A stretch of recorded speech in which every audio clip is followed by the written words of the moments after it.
నమస్కారం. నిన్న వీడియో ఇచ్చాను కదా, ఆ వీడియోని మీలో చాలామంది క్లియర్గా చూస్తుంటారు. మీద డిస్క్రిప్షన్ ఇస్తారు, లేదంటే వీలైతే వెనకాల వాడు అటాచ్ చేస్తాం. ఆమె పేరు షింజిత, ఆయన పేరు దీపక్. గోవిందపురం, కోజిగూడ గోవిందపురం. దీపక్ 42 సంవత్సరాల వయసు. స్థానికంలో ఉన్నటువంటి ఒక టెక్స్టైల్ కంపెనీలో అతను సేల్స్ మేనేజర్గా చేస్తున్నాడు. నేను వీడియోలో చెప్పాను, 2 వర్షన్స్ చెప్పాను. ఎందుకంటే మన సమాజం ఎలా ఉండిద్ది, నువ్వు 2 వర్షన్స్ చెప్పు జర్నలిస్ట్కి, నిజమేంటో ఫైనల్గా తెలుస్తారన్నారు. సో అదే చెప్పాను. ఏం చెప్పాను? 1, అతనిని టార్గెట్ చేసి ఈమెయిల్ సెల్ఫీ వీడియో తీసి అతని మీద కక్ష తీర్చుకొని ఉండవచ్చు. 2, అతను నిజంగానే ఆమెకి చెస్ట్ పార్ట్కి తగిలి ఉండవచ్చు చేతులు.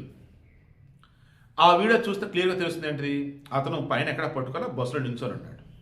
ఈమె అతను వెనకుంది సెల్ఫీ వీడియో తీసుకుంటుంది. ఆ సెల్ఫీ వీడియోని ఏ రకంగా తీసుకుంటుంది, అందులో ఆమె స్మైల్ మీరు గమనించినట్టే, దొరికేశాడు అమ్మయ్య అన్నట్టు, మొత్తానికి ఈ వీడియో వైరల్ అయింది అన్నట్టు, ఇక జీవితం అయిపోయింది అన్నట్టు. ఇప్పుడు ఒక బస్సులో ఒక ఆడాము ఉంది, మగోడు ఫస్ట్ అసభ్యంగా తాకాడు. ఏయ్ ఎవడరా నువ్వు, ముందు జరుగు అనాలి కదా. ఇంకా సార్ తాగుతాడేమో చూద్దాం, వీడియో తీద్దాం అని చెప్పేసి వెయిట్ చేస్తూ ఉంటారు. ఎంత దారుణం అండి. అదే ఈరోజు దిలీప్ యొక్క కుటుంబ సభ్యులని కంప్లైంట్ ఇచ్చారు. కోజిగూడ పోలీసులు కంప్లైంట్ ఫైల్ చేశారు. ఈమె పేరు షింజిత అంట. సో ఏంటి విషయం, టార్గెట్ చేసి వాంటెడ్గా అతను బలిపోసం చేసేసి వీడియో వైరల్ చేసింది. అది చూసినటువంటి అంతా అండ్రాన్ని మాట్లాడుతాను అన్నారు. తట్టుకోలేక ఫ్యాన్ కూర్చొని చనిపోయాడు. మగాడిని కూడా కాపాడుకునే బాధ్యత ఇప్పుడు ఉంది. అందుకే సొసైటీలో ఉన్నటువంటి ఆడవారు సైతం దీపక్ అతను సపోర్ట్ వస్తున్నారు.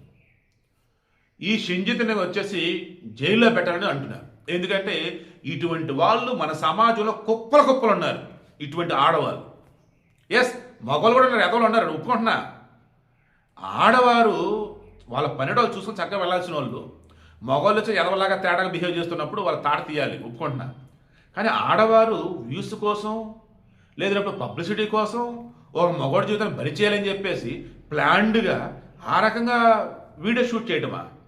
మళ్ళీ ఆ వీడియో షూట్ చేసేటప్పుడు వచ్చేసి నా అనుకున్న టార్గెట్ ఫుల్ఫిల్ అయిపోయింది, వాడు నన్ను తాకని చోట తాకాడు, ఇక అయిపోయింది వాడు లైఫ్ అన్నట్టు.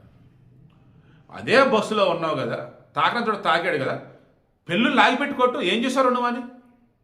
మరి అది చేయలేదు, స్మూత్గా వీడియో తీసి అప్లోడా. ఆయన జీవితం ఇప్పుడు ఏమైంది, చనిపోయాడు. ఇప్పుడు కుటుంబం ఏం కావాలి, కేసు పెట్టారు. సో దండం పెడితే మీరు ఆడవాలైనా మగవాలైనా దయచేసి మీ రీల్స్ కోసం, మీ వ్యూస్ కోసం, మీ పబ్లిసిటీ కోసమో వైరల్ అవ్వాలనో మిగతా జీవితాలతో ఆడుకోవద్దు, మిగతా ప్రాణులతో కూడా ఆడుకోవద్దు. కుక్క, నక్క, పిల్లి, ఏదైనా ఆడ మగ ఏదైనా వద్దు. హ్యాపీగా మీకున్న టాలెంట్తో మిమ్మల్ని మీరు ప్రూవ్ చేసుకోవడం తప్ప మిగతా వారిని బలి చేసే టాలెంట్గా దయచేసి వద్దు.